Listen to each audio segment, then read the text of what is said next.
Hi, I'm Tony. Welcome to Sports Bike Shop's review of the AGV K6-S.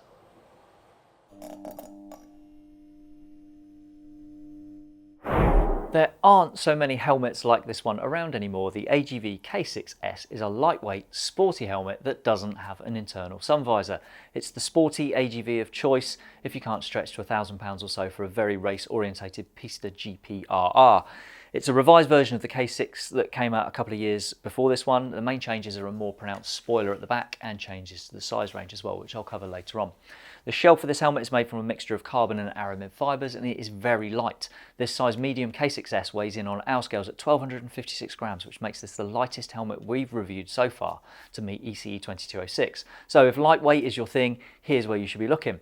AGV are quite bold as well in their safety claims. They say this helmet exceeds the requirements of 2206 by 36% in direct impacts and by 65% in glancing blows. Can't say how that compares to other helmets because it's not normal for a manufacturer to give those details. It just shows how confident AGV are in the safety performance of this helmet. Venting comes through 5 inlets. There are 2 on the chin, which both operate on this one external switch near the tip of the chin bar. There are 3 on top. The central one of these is the most effective. I wore this helmet on a chilly day and I definitely knew when that vent was open. Channels in the EPS impact liner inside the helmet let incoming air circulate towards the back of the lid and then escape through exhaust vents.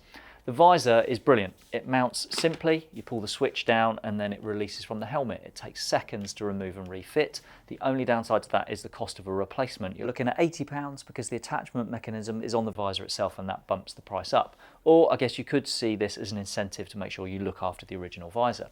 There are 2 intermediate positions for the visor between fully open and fully closed. The visor holds in those positions quite strongly, but the metal hook on the bottom of the visor will sit in your vision with the visor partially open, and some will find that annoying.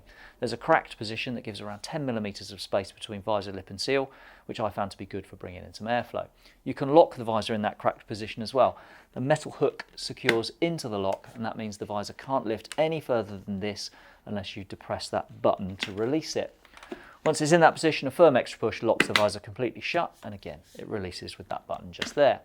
The anti-mist insert supplied with this helmet is a Pinlock 120, the highest grade for protection, and it covers virtually all of the eye port for great peripheral vision.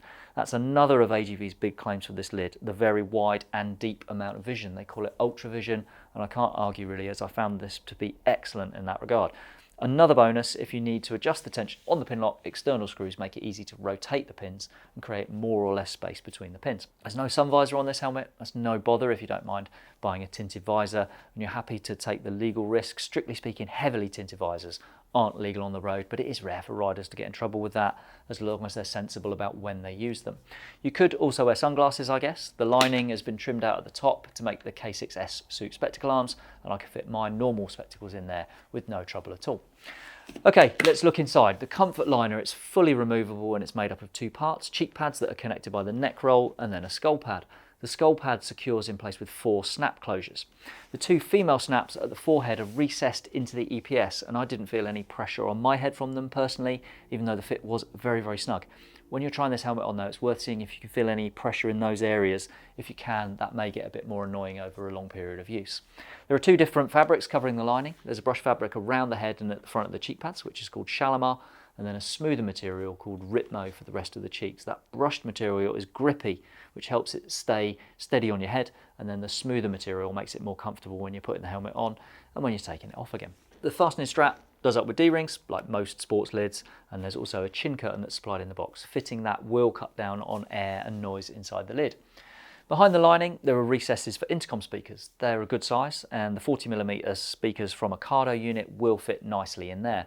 There's an official AGV intercom. It's a Bluetooth unit called the ARC, which is made by Senna for AGV, and the list price of that is £250 as we record this. It does fit quite neatly, but it's a basic unit, and you'll also need to spend another £15 or so on an adapter to make it fit this helmet. If you want to fit an off-the-shelf intercom instead, I think it will go on quite neatly as long as you use the self-adhesive mount for the control unit. There's not much room between the shell and the impact liner to accommodate a clamp mount. Okay, let's cover sizing, approvals and prices. The AGV K6-S comes in sizes from extra small up to double extra large. AGV have got rid of their old method of having 2 mediums. Medium small and medium large are gone, and now there's just 1 medium. There are 4 shell sizes to cover those range of sizes. The smallest shell covers helmets extra small and small. Medium gets a shell to itself, so does large, and then the biggest shell is for XL and XXL. I personally found myself stuck between sizes a little bit. A medium was a bit too snug, but a large was definitely too loose. I wore the medium and I'd say I just about got away with it in terms of comfort. My head's on the cusp of medium and large anyway, but I usually find a medium will fit me best, and I'd say this is one of the helmets where I would definitely advise trying on in advance. In terms of approvals, this helmet meets the new 2206 standard for the road and is ACU Gold for the track as well. It also has a rating from the UK government's SHARP testing programme, and it's a full 5-star rating. More than that, this is one of the few helmets that scored 5 out of 5 in every category within that SHARP test. Of the 134 helmets where we have access to full SHARP results, only 8 scored full marks in every test. And by the way, 6 of those 8 helmets, including this one, have been AGVs. If you want a bit deeper detail on that, then have a look in the description below for this video, because it will take me way too long to go into those sort of details here and now. Okay, prices. The K6-S is cheapest if you want plain gloss black or plain gloss white. In those colours it's £379.99 as we record this. In other plain colours, including this petroleo colour, it's £389.99. Graphics and race replicas range from £429.99 up to £459.99. Okay, let's sum up. The snugness of fit for me meant I wasn't able to cover lots and lots of miles in this helmet, unfortunately. But I did wear it for long enough to work out what the ventilation was like. Excellent. What the peripheral vision was like. Superb. And whether there were any noticeable issues with noise, which for me there weren't.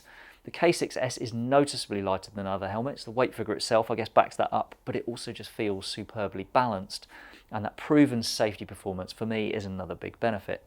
If I could get my head into a size that suited it a little bit better, this is exactly the sort of helmet that I would like to wear.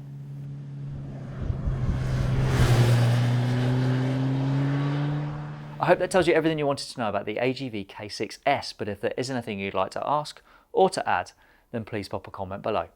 Thanks for watching.